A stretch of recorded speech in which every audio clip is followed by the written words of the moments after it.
ये स्मैकडाउन कमाल का था, जो शुरू हुआ था द रॉक से और ख़त्म हुआ जॉन सीना से। सबसे पहले पैट मैकअफी आते हैं और कहते हैं कि वे पास में ही थे, इसलिए वे WWE के यूनिवर्स को देखने आ गए। फिर ऑस्टिन थियरी वहाँ पर आ जाते हैं और वे कहते हैं कि ये ऑस्टिन थियरी शो है, जिसके रिप्लाई में पैट मैकअफी कहते हैं कि ये पीपल्स शो है। इसका मतलब जानते हो ना। जिसके बाद द रॉक का म्यूजिक बजता है और द रॉक अपना रिटर्न करते हैं। ये देखकर मैं भूल गया कि ये स्मैकडाउन है। ऐसा लगा कि कोई प्रीमियम लाइव इवेंट चल रहा है, क्योंकि इतना बड़ा रिटर्न स्मैकडाउन में होना ये किसी ने सोचा भी नहीं होगा। द रॉक आके ऑस्टिन थियरी का मुंह बंद कराते हैं और वे अपना कैच फ्रेज बोलते हैं कि finally the rock has come back. फिर ऑस्टिन थियरी कहते हैं कि फाइनली इन लोगों को एक और बार ऑस्टिन वर्सेस द रॉक देखने को मिलेगा। मैं आपको बता दूं कि ऑस्टिन थियरी पहले द रॉक से नहीं लड़े, वे स्टोन कोल्ड स्टीव ऑस्टिन और द रॉक की राइवलरी थी उसकी बात कर रहे थे।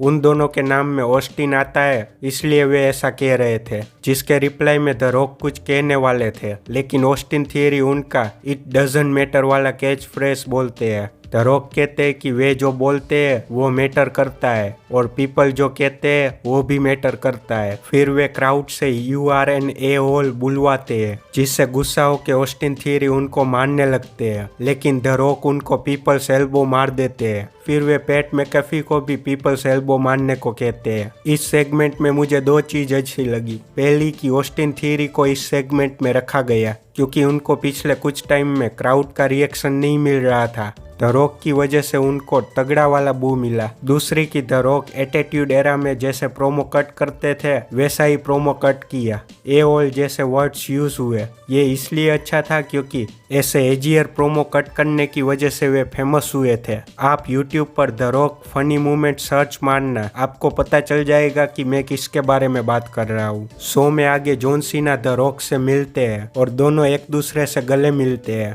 इन दोनों को एक साथ देखकर मुझे मेरा बचपन याद आ गया, जब मैंने इन दोनों को रेसलमेनिया में आमने सामने देखा था। यह स्मैकडाउन सच में बहुत अच्छा था। मैचेस की बात करें तो एजे स्टाइल्स और फिन बेलर का मैच होता है, जिसमें रिंग साइड पर डेमियन प्रीस्ट और डोमिनिक मिस्टीरियो होते हैं। कमेंटेटर्स ऐसा कहते हैं कि रिया रिप्ली यहाँ पर नहीं है क्योंकि नाया जैक्स के अटैक के बाद वे मेडिकली क्लियर नहीं है। मानना पड़ेगा WWE को, उनको पता है कि नाया जैक्स के रिटर्न से सब लोग गुस्सा है क्योंकि उन्होंने पहले कई रेसलर्स को इंजर्ड किया है। और कमेंट्री में ऐसा कहना कि नाया जैक्स ने रिया रिप्ली को इंजर्ड कर दिया, जिससे नाया जैक्स पर फैंस और भी ज्यादा गुस्सा हो। खैर, मैच की बात करें तो डेमियन प्रीस्ट और डोमिनिक मिस्टीरियो के इंटरफियर करने से रेफरी उन दोनों को वहां से जाने के लिए कहते हैं, लेकिन जिमी ऊसो पीछे से आकर एजे स्टाइल्स को डिस्ट्रैक्ट करते हैं, जिससे फिन बेलर मैच को जीत लेते हैं। फिर जिमी ऊसो फिन बेलर को कहते हैं कि पिछले हफ्ते जजमेंट डे ने जो किया उसका फेवर उन्होंने रिटर्न किया है। फिन बेलर उनको जजमेंट डे ज्वाइन करने का ऑफर देते हैं और पॉल हेमन ये सब पीछे सुन रहे होते हैं। फिर LWO का सेगमेंट होता है जिसमें रे मिस्टीरियो वही कहते हैं कि वे एक फैमिली है और वे US चैंपियन है।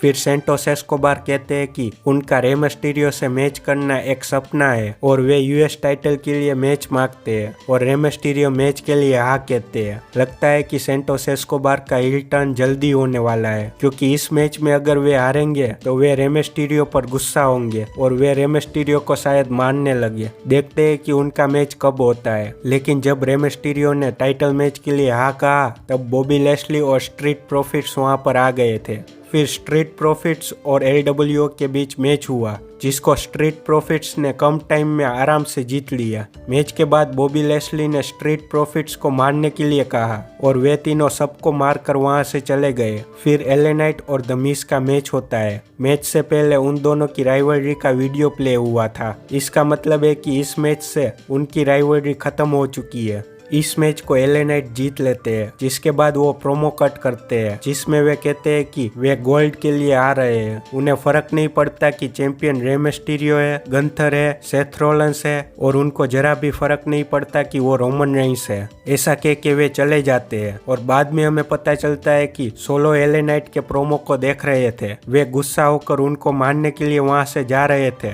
लेकिन पॉल हेमन उनको रोककर कहते हैं कि उनको रोमन रेंस का अभी ऑर्डर नहीं मिला है। लेकिन सोलो कहते हैं कि उनको पता है कि उनको क्या करना है। फिर बेइली और आस्का के बीच मैच होता है। मैच से पहले बेइली और डकोटा काई बात कर रहे थे, जिसमें इयो स्काई ने ओस्का के चैलेंज को एक्सेप्ट किया।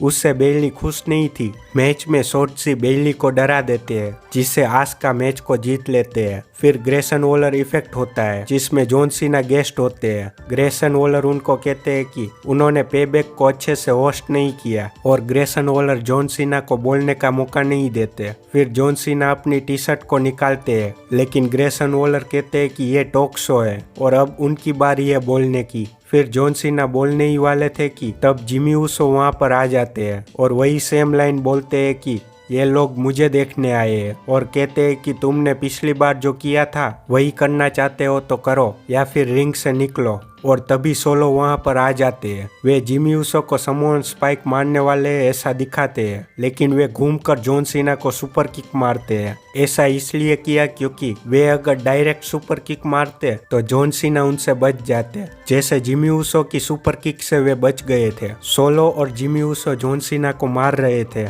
लेकिन एजे स्टाइल्स उनको बचाने आ जाते हैं और जॉन सीना जिमी ऊसो को 5 नकल सफल मारकर ए मारने वाले थे। तभी पॉल हेमन सोलो को कहते हैं कि जिमी ऊसो को बचा लो, और वे फोन पर बात करते हुए ये कह रहे थे। इसका मतलब है कि रोमन रेंस ने उनको ये ऑर्डर दिया है, इसलिए सोलो जिमी ऊसो को बचाते हैं। लगता है रोमन रेंस ने जिमी ऊसो को ब्लड लाइन में शामिल करने का फैसला कर लिया है। आपको कैसा लगा ये स्मैकडाउन कमेंट में जरूर बताइए।